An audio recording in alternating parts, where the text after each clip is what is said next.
आज आपण बनवणार आहोत दाल पालक। तर तुम्हाला दाखवते त्याच्यासाठी काय काय लागणार आहे। तर इथे जे आहे मी मुगाची डाळ घेतलेली आहे, त्यानंतर जे आहे मी घेतलेला आहे कांदा, टोमॅटो, लसूण आणि आलं आणि लसूण जे आहे मी असे छोटे छोटे तुकडे केलेले आहेत त्याचे। इथे आहे कढीपत्ता आणि मिरची आणि हे जे आहे ते आपलं पालक आहे। तर चला तर बघ डाळ जे आहे आपण कुकरमध्ये टाकणार आहोत। इथे जे आहे आपण डाळ आणि हा जो पालक आहे तो कुकरला आपण लावून घेणार आहोत, जेणेकरून पालक जे आहे सॉफ्ट होईल। काही काही लोक जे आहे कांदा टोमॅटो फोडणीला देऊन त्याच्यानंतरला सुद्धा हा पालक टाकतात, तर मी तसं नाही करणार आहे। मी डाळीसोबतच ह्याला जे आहे थोडंसं शिजवून घेणार आहे। तर ही डाळ जी आहे मी आता कुकरमध्ये टाकत आहे। त्याचसोबत आहे पालक सुद्धा आपण यात टाकून घेऊया। इथे जे आहे मी पाणी टाकत आहे।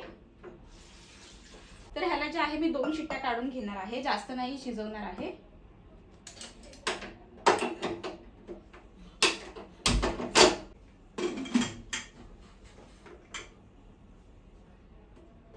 तर इथे जे आहे आपल्या शिट्ट्या होत आहेत, तोपर्यंत जे आहे आपण फोडणीची तयारी करूया।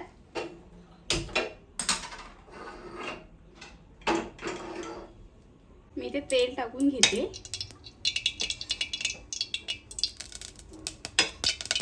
तेल जे आहे ते तापलेलं आहे, तर ह्यात जे आहे मी मोहरी टाकणार आहे।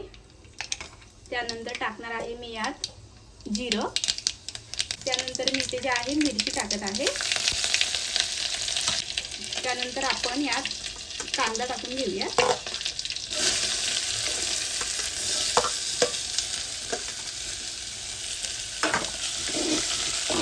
व्यवस्थित असं कांद्याला भाजून घेऊया आपण लालसर होईपर्यंत। तर इथे जे आहे आपला कांदा जो आहे व्यवस्थित भाजला गेलेला आहे। त्यानंतर मी यात टाकणार आहे ते म्हणजे कढीपत्ता टाकूया। त्यानंतर जे आहे मी जे आपण आलं आणि लसणीचे जे छोटे छोटे तुकडे केले होते ते मी यात टाकणार आहे। लसणीचे आणि आल्याचे तुकडे टाकत आहे। थोडंसं असं परतून घेऊयात आपण।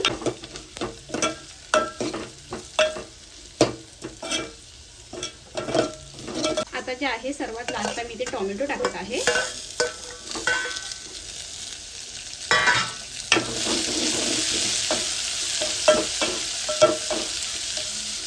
तर इथे जे आहे टोमॅटो थोडा सॉफ्ट व्हायला हवा, त्यासाठी मी इथे जे आहे थोडंसं मीठ टाकत आहे, जेणेकरून टोमॅटो जो आहे लवकर सॉफ्ट होईल।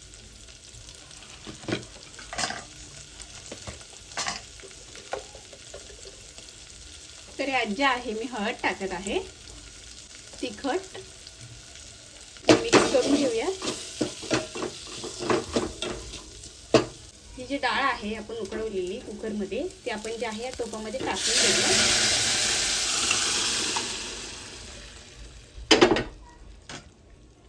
व्यवस्थित असं मिक्स करूया याला।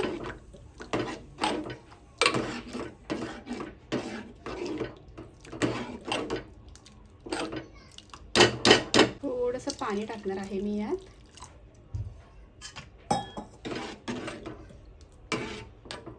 चवीनुसार मीठ।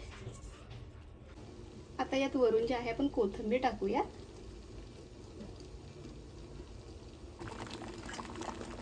तर इथे जे आहे आपल्या डाळीला जे आहे उकळी आलेली आहे, तर सर्वात मेन गोष्ट म्हणजे तूप आहे। तर मी आज जे आहे थोडंसं तूप टाकणार आहे। तुपाने खूप छान टेस्ट येते। इथे जे आहे आपली डाळ तयार आहे, बघू शकता किती छान अशी झालेली आहे।